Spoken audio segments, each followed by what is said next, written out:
Wow, what a week. Holy smokes. Soon you'll be able to tell your kids about how the United States dollar was once the strongest currency in the world, and you were there to watch it all fall into ruin in the spring of 2023. Are warning the collapse of another American bank could lead to a credit crunch and an economic slowdown. As banks collapsed all around you, and how you had to pull your money out of your local banks and put it into gold and silver and real estate just to protect your family. How the president of Ukraine just met yesterday with BlackRock. Yes, the largest asset manager in the world, as this war has helped them add $9 trillion to their balance sheets. Yeah, BlackRock now owns over 30% of Ukraine.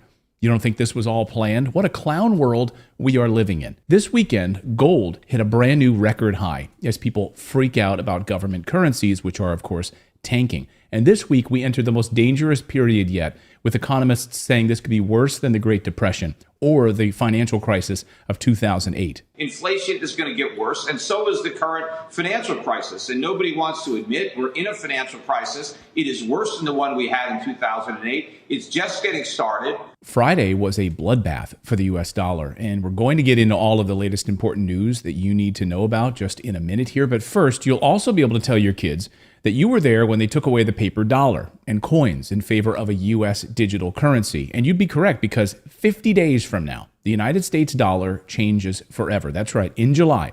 And just 3 weeks ago, the US Federal Reserve started the process, the rollout of this new central bank digital US dollar. The full rollout happens in July. So guess what? On July 4th, on Independence Day, we can celebrate losing our freedom. This is not hyperbole. Your freedom to use cash the way you want to is going to change forever, just like what Europe did a few weeks ago, making it illegal to spend cash over $1,000 or 1,000 euros. You can't use 1,000 euros to pay cash. Maybe you want to get some trees removed in your yard and you want to pay the gardener to do that. You can't pay him in cash anymore. Can you imagine? Think that's fake news? Here's the head of the European Central Bank, Christine Lagarde, explaining it. No, the problem is they don't want to be controlled. They don't want to. Yeah, but you know what? Now we have in Europe this threshold above 1,000 euros. You cannot pay cash. If you do, you are on the gray market. You take your risk. You get caught, you are fined, or you go in jail. So no biggie, you can't spend your own money without the government tracking you, and you can go to jail for it. In the United States, it's called the FedNow program, and it'll replace paper currency, which this week became even more worthless. It'll move the United States to a cashless society, a total surveillance state where every transaction will be tracked. Where, as the Fed describes it, money that's in your account could even expire and become unusable. Just like that Olive Garden gift card that you got that one time that you never used. One day you go to buy some bottomless breadsticks and pasta and the gift card won't work. Expired. Where'd that money go? It's gone. You can read how the Fed actually plans to use expiring money right on the Fed's website. China's already doing it. And the World Economic Forum billionaires have repeatedly said they want to model the banking system and the surveillance state after what China is doing. So we have to define how the world should look like, which we want to come out of this transformation period.